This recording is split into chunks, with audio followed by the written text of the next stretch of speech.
اعوذ باللہ من الشیطان الرجیم بسم اللہ الرحمن الرحیم سورۃ البقرہ آیت نمبر 145 وَلَئِنْ آتَيْتَ الَّذِينَ أُوتُوا الْكِتَابَ بِكُلِّ آيَةٍ مَا تَبِعُوا قِبْلَتَكَ وَمَا أَنْتَ بِتَابِعٍ قِبْلَتَهُمْ وَمَا بَعْضُهُمْ بِتَابِعٍ قِبْلَةَ بَعْضٍ وَلَئِنِ اتَّبَعْتَ أَهْوَاءَهُمْ مِنْ بَعْدِ مَا جَاءَكَ مِنَ الْعِلْمِ إِنَّكَ إِذًا لَمِنَ الظَّالِمِينَ۔ ترجمہ: تم ان اہل کتاب کے پاس خواہ کوئی نشانی لے آؤ، ممکن نہیں کہ یہ تمہارے قبلے کی پیروی کرنے لگیں، اور نہ تمہارے لیے یہ ممکن ہے کہ ان کے قبلے کی پیروی کرو، اور ان میں سے کوئی گروہ بھی دوسرے کے قبلے کی پیروی کے لیے تیار نہیں۔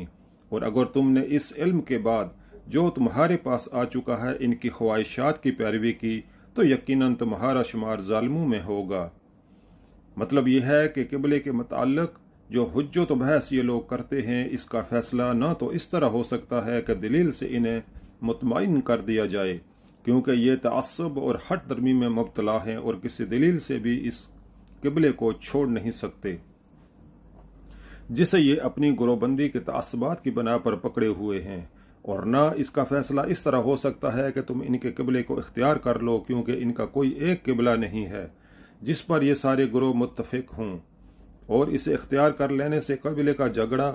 چک جائے۔ مختلف گروہوں کے مختلف قبلے ہیں، ایک کا قبلہ اختیار کر کے بس ایک ہی گروہ کو راضی کر سکو گے، دوسروں کا جھگڑا بدستور باقی رہے گا۔ اور سب سے بڑی بات یہ ہے کہ پیغمبر کی حیثیت سے تمہارا یہ کام ہے ہی نہیں کہ تم لوگوں کو راضی کرتے پھرو اور ان سے لین دین کے اصول پر مصالحت کیا کرو۔ تمہارا کام تو یہ ہے کہ جو علم ہم نے تمہیں دیا ہے سب سے بے پرواہ ہو کر صرف اسی پر سختی کے ساتھ قائم ہو جاؤ۔ اسی سے ہٹ کر کسی کو راضی کرنے کی فکر کرو گے تو اپنے پیغمبری کے منصب پر ظلم کرو گے اور اس نعمت کی ناشکری کرو گے جو دنیا کا امام بنا کر